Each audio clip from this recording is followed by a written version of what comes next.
Yo, what is good, everybody? It is your boy, Golden Falls, Golden What Ifs, whatever you want to call me, and I'm back. This is a part 2 of What If Isagi had a mind control weapon. As always, if you enjoy, show some love, leave a like, leave a sub, leave a comment down below, all that good stuff, and yeah, that's all I gotta say. I don't want to waste much more of your time, and I want to get right into where we left off, so let's get it. Isagi Yoichi and Team Z is about to take on Team W. But there's another and a little bit different thing going into this. Specifically, for one, they decide that they're going to do a little bit of a change up in terms of what they want to do in terms of a setup, in terms of a tactic. And that would be a 3-esque star tactic where we're kind of using 3 people who are very, very similar in nature, and they're going to rotate together. Now, this is specifically going to be helpful along the way for a large amount of people. But one specific thing Isagi wanted is that in that 3-man somewhat team up, he wanted to have him, he wanted to have Chiguri, but he also wanted to have Bachira with Kunigami just subbing in and out from time to time as well. He believes this is the most efficient, and they can start the game this way. And if it goes successfully, massively successfully, then they should just let it play out, you could say. Because this game right here, it matters quite a bit.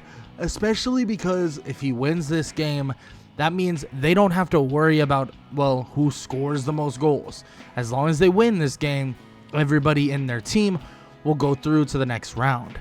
But also, Isagi has full intentions on creating a monster. That's what he wants. A red, blurred monster. A monster that is going to awaken within Chiguri because he is out for revenge.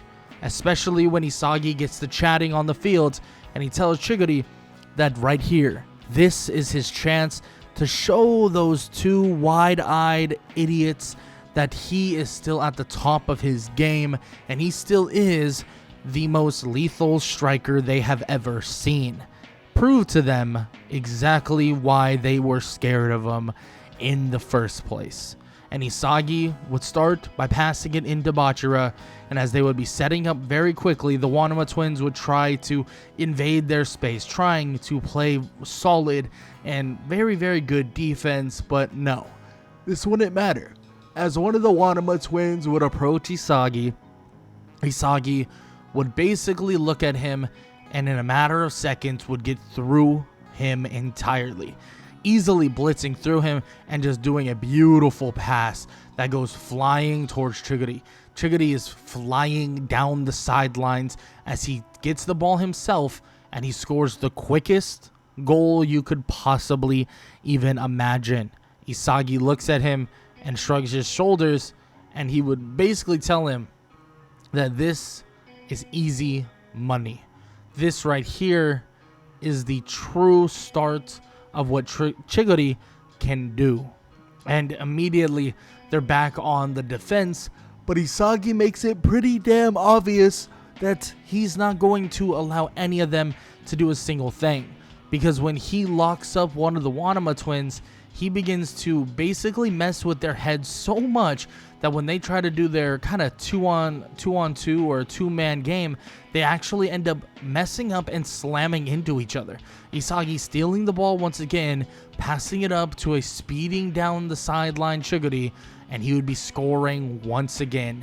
2-0 in a matter of less than 10 minutes. They would be realizing very quickly that they are outclassed, they are outgunned, and these guns, they are not shy to pull the trigger. And Isagi is letting loose every single person that wants to play.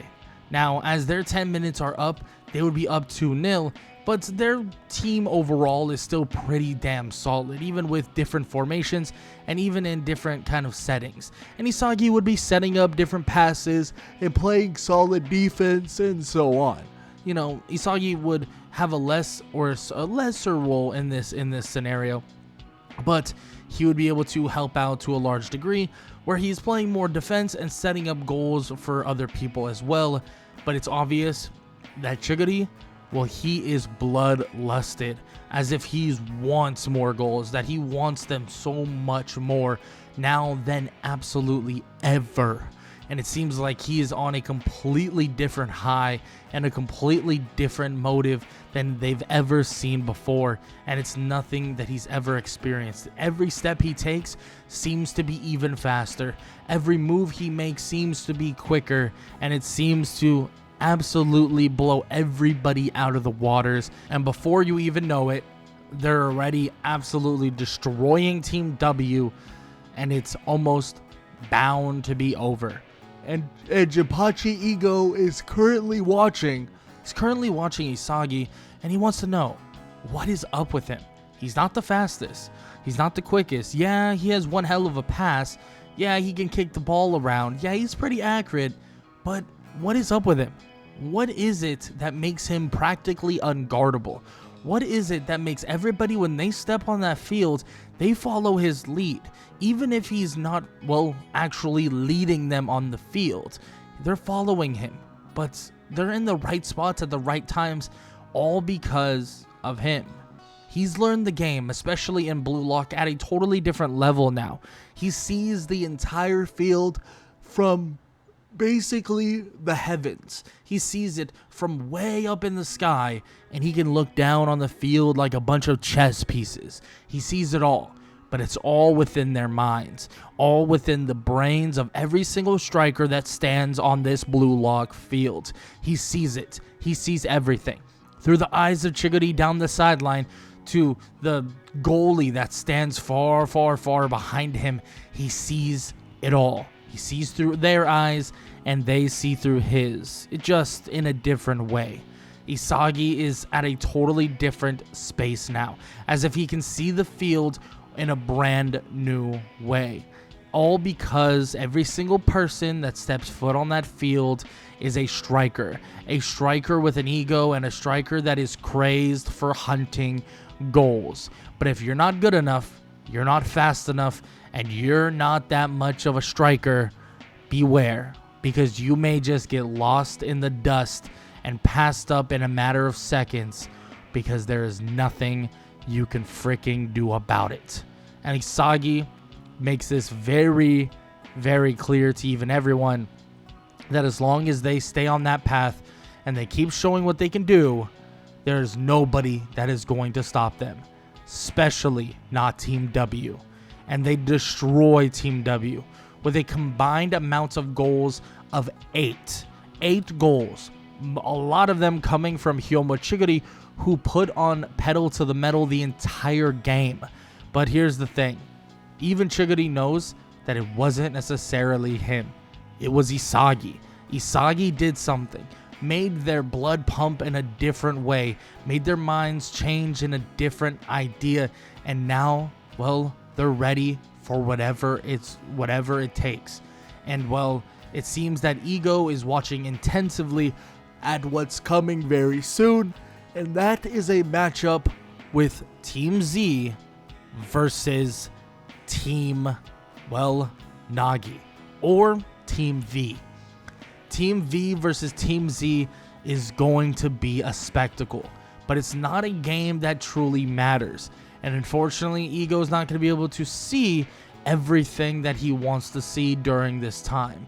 Because, well, Team V has Nagi on it. And Nagi knows that they don't actually need to win this match or do anything at all to actually secure their spot. So what do? Well, Nagi slacks off just a little bit. By a little bit, I mean by quite a bit. And Isagi can tell that this guy Nagi, he has massive amounts of potential, but he stands there, sits there, and does basically nothing, and they kind of are just given the game in a way. Now, it's not like he's not doing anything.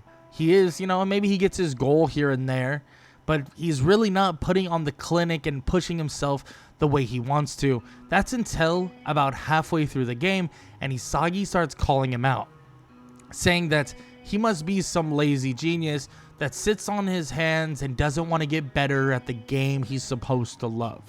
And he mocks Isagi, or mocks Nagi. He tells him that he's really basically not ready for this Blue Lock challenge. He's not ready. He wasn't ready in the first place. None of them could have taken down their team. They didn't stand a chance. Not with the Speedster, not with the Monster, and definitely not with the Superhero. And he tells them all that they didn't stand a chance in the first place, even if the Prodigy came out to play. Nagi sees this and hears this, and he looks at Isagi. There's something in those eyes, something that he wants to know more about, and he nods his head. He tells Ryo to pass him the ball, in which they get set up, and Isagi gets ready to lock down Nagi. But the thing is, even with all of the perks that he has personally, well, he can't expect one of the most outlandish things he could possibly even imagine. Nagi getting the ball, basically tapping it on the ground, and then turning and just absolutely spearheading the ball straight through the goal without him even noticing what happened. Unable to truly react to it, Isagi would just smile, thinking that even the unpredictable cannot be controlled, even to a large degree. But he says to Nagi that he won't allow another goal like that. Now he knows what he can do. And that's exactly what happens. Nagi tries to get the ball, but unfortunately, he would fall short every single time. Isagi would halt him, even with his insane ball control, unable to get it past Isagi, unable to score that goal that would set him and his team into a frenzy. Isagi would continue to put on a clinic, shutting down Nagi, and his team would feed off the energy and shut down the other people. Even people like Zantetsu, who normally were able to, in a quick succession, outspeed Chigiri. Chigiri is on his absolute game, almost in peak performance, to the point where Zantetsu himself can't even keep up with Chigiri. This leads to them beating Team V, but also beating them not in the most spectacular fashion you could imagine. They would still win, but they would only win by a couple points. Normally, it was absolute domination. It was an absolute just destruction fest, but this time around, it was a little bit closer. This team was a little bit better and a little bit closer, and eventually they would learn of what's to come very, very soon. For starters, Jinpachi Ego would explain kind of what the idea of this selection was, and also that the ranking system wasn't actually the ranking system. He explains a couple things here and there about the whole ranking system and what they went through and what they did and blah blah blah, and he would basically tell them like, look, I wanted all of you to level up to a large degree, and I wanted all of you to not worry about this so-called ranking. It didn't matter if you were at the very bottom, it didn't matter if you're at the very top, you were ready to climb or uphold whatever position you were at. And that's the idea of it entirely. But this would lead them into their next training-esque session, which would be against Blue Lock Man, which Isagi actually doesn't have the easiest of time with. He does have a little bit of a hurdle to go through because, he doesn't really shoot on goal the way that Blue Lock Man and this kind of challenge was really set up. But now that he's really getting this workout, now he's feeling the, the rhythm and feeling the potential he has as a pure striker. He now knows that this is just the beginning. So he completes his insane amount of goals with Blue Lock Man, and then leading him into the second selection. The second selection, it would be a pretty interesting one. It actually starts as a 3 versus 3, then goes to a 4 versus 4, and then you take on a 5 versus 5. Now, the 3 versus 3, if you lose, you go down to a 2 versus 2. If you lose there, well, if you're not picked up by the person or the team that defeated you, you will sink down and lock off, unable to join Blue Lock and whatever ever again. But here's the thing. Isagi is excited for this second selection because when he walks through, well, he sees somebody in the distance not too far away. These people, well, are Renatoshi, Aru, and Tokumitsu. Now, these three are awaiting their first challenge, and this would lead to Isagi seeing Bachira. Bachira would show up actually at the same time as Chigiri and Nagi. As they see this and as he sees this, well, let's just say they're going to normally have kind of like a Chigiri, Bachira, and Isagi lineup. That's what they were planning on doing. And this version of Chigiri has ramped up massively. Something within Chigiri has definitely put him at a different pace and a different kind of scenario for himself. And the thing is, though, Nagi wants to actually work and play with Isagi. And this is a bit of a conundrum. But, of course, Bachira asks him, what does he want to do? Join Ryo and Nagi? Or does he want to stick with Chigiri and Bachira? In which Bachira would stand there looking very, very intensively, wondering, what will you do? Seriously, what do you want to do? He looks toward Chigiri and he looks toward Bachira and he asks them, well, what would you like me to do? Do you want me to continue to lead you to victory, or do you want to do it on your own? Bachira thinks about it for a second and he wonders, He wonders, can he do it on his own? I mean, he really does enjoy playing with Isagi. What do you think, Chigiri? In which Chigiri would wonder as well, all of the progress he made, every single bit of it, was that because of Isagi? Or can he make that progress, make those strides, and speed past the entirety of the competition without him? He wonders, can he? In which this question has Chigiri actually decide that he's going to not actually be with Isagi this time around. He tells Isagi to do as he wishes. He's going to wait on Kunigami, and he'll see him very, very soon. Isagi would smile and say, you know, you're always welcome on my team. I don't mind it at all. And Chigiri would tell him, no. He'll see him soon. In which Isagi would nod his head, and he would tell Bachira that they're obviously going to be a team. He's not leaving him. So if Nagi wants to join them, he can feel free to do so. Nagi would think about it, and Ryo would tell him, oh, there's just no way Nagi will do that. But Nagi cuts him off, saying that he's going to join Isagi. He wants to know what is the difference in playing with Isagi. He wants to know how much better, or if he will make him that much better, and possibly can he make him that much better. Isagi would shrug his shoulders and say that it's unfortunate, Ryo. It truly is. But it seems like they'll have to find their own way to the other side. In which Isagi would be with Nagi and Bachira and decide to take on Rinatoshi, Tokumitsu, and Aru. A matchup that seemed to be a nightmare-fueled matchup, especially with them, or the three that they're facing, being the top three. But how will Isagi take them down?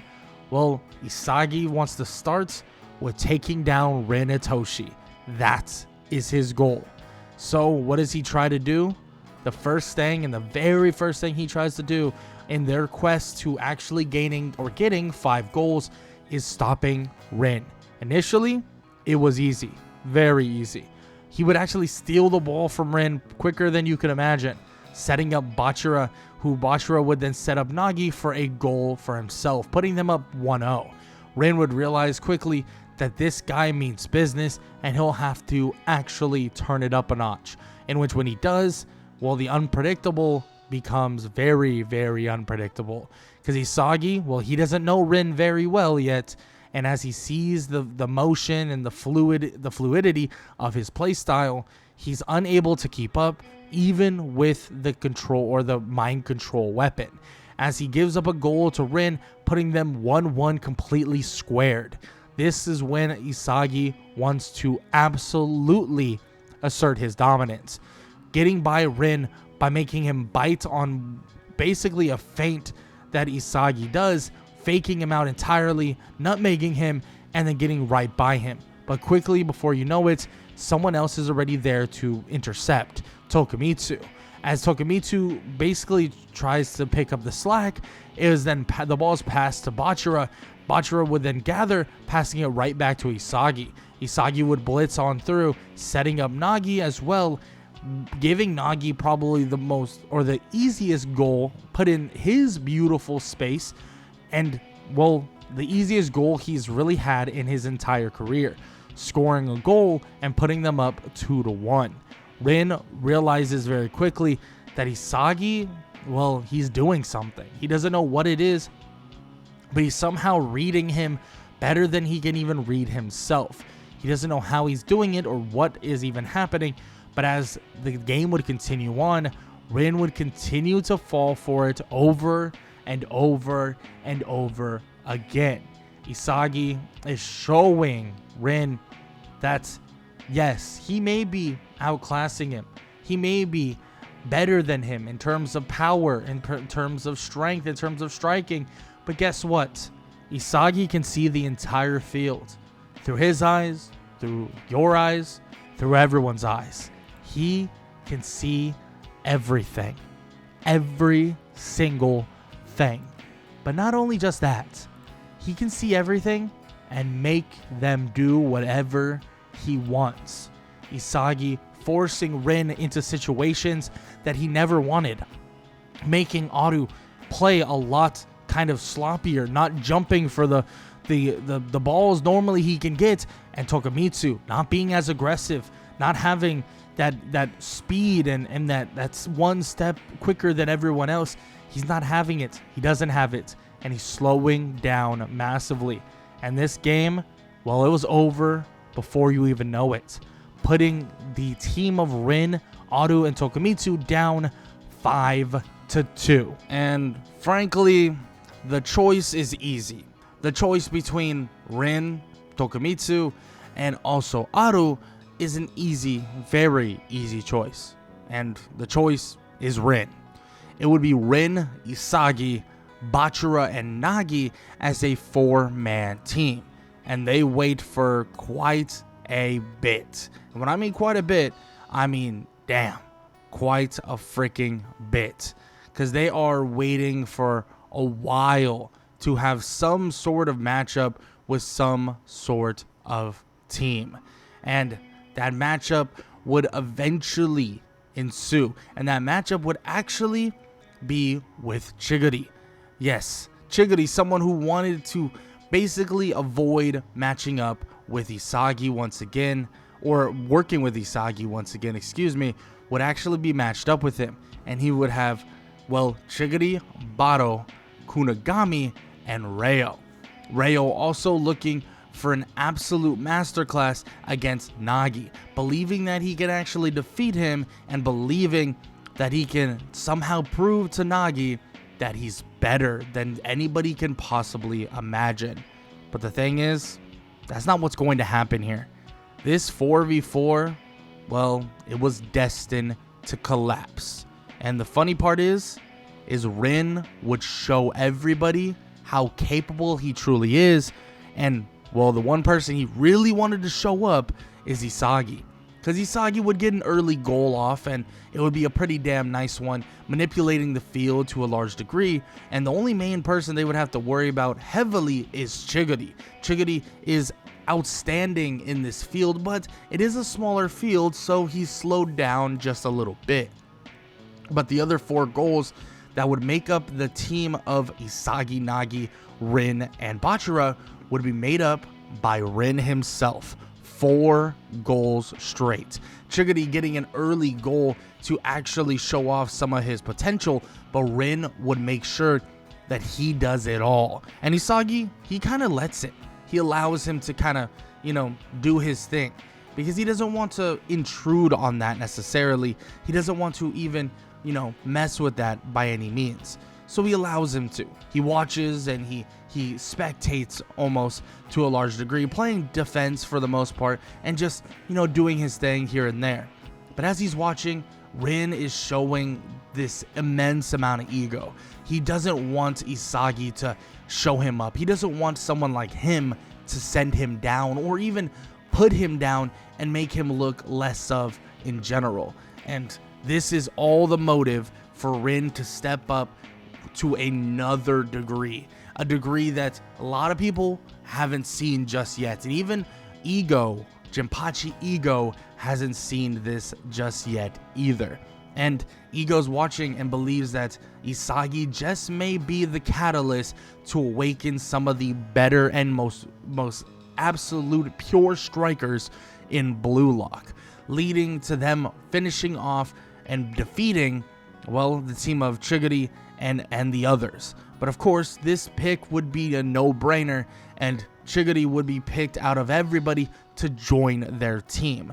I mean, it's a pretty obvious one, especially with how much Isagi has basically been molding Chiguri into an absolute speedster monster, and he continues to do so.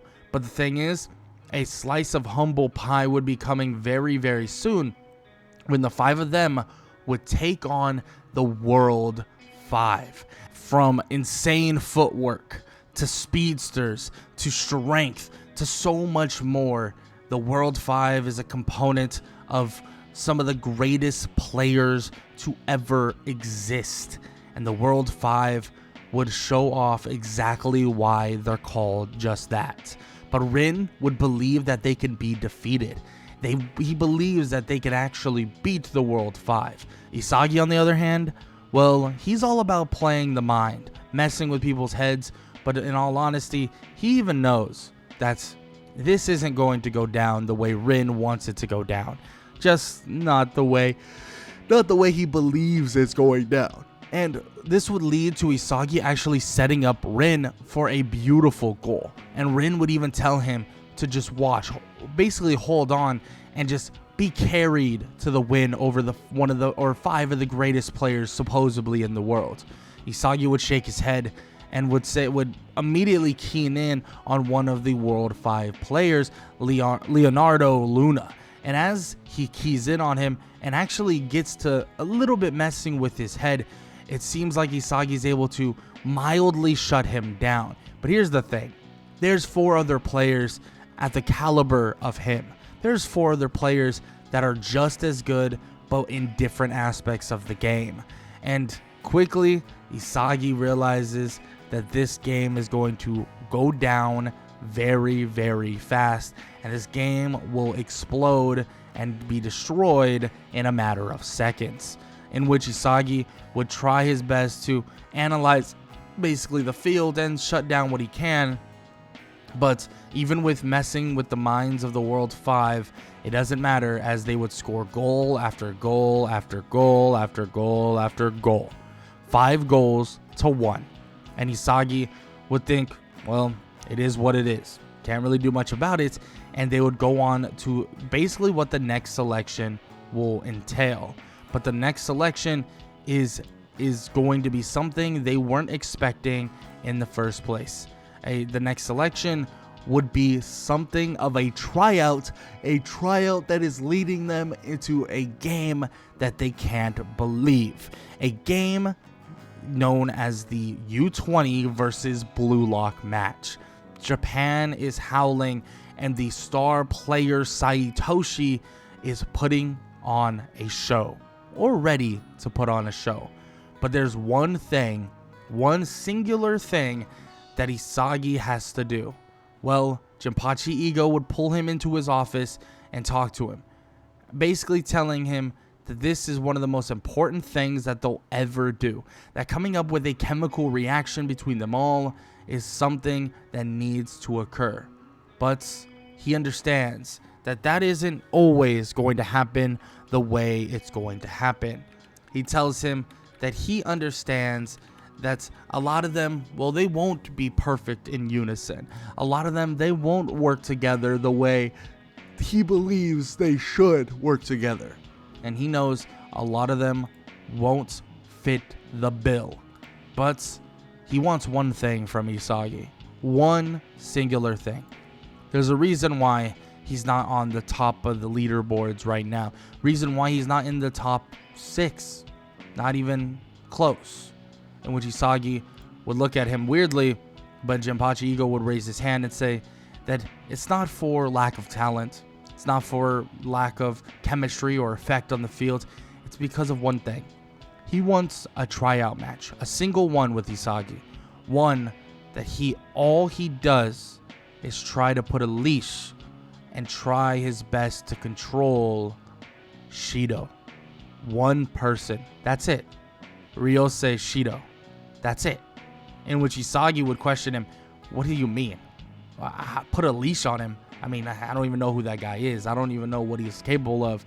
In which Jinpachi Ego would tell him that he might just be their X Factor. And well, if the rumors are true, that X Factor might slip through their fingers if they're not careful. That X Factor might just be their downfall. In which Isagi would think about it for a little bit and then would say, you know what? All right, one game with the, demon or devil. Isagi says that it's going to be spectacular. It's going to be amazing. Because once he puts a leash on him, he'll be unstoppable. He'll be a freak of nature. Isagi walks away and he smiles because he knows damn well putting a leash on him isn't the answer. It's letting him run buck wild even more and hoping that he listens closely. Because Ryosei Shido is a loose cannon. He will do as he wants and there's nobody who can stop him, even if he's controlled by the mind on the field. Isagi shakes his head and thinks that there's probably a 5% chance this is going to work, and if it doesn't, he might just create an even better striker for another place and another team, you could even say, because he understood what Jinpachi Ego was insinuating, and that was getting rid of Ryosei Shido and putting him on the U20 team.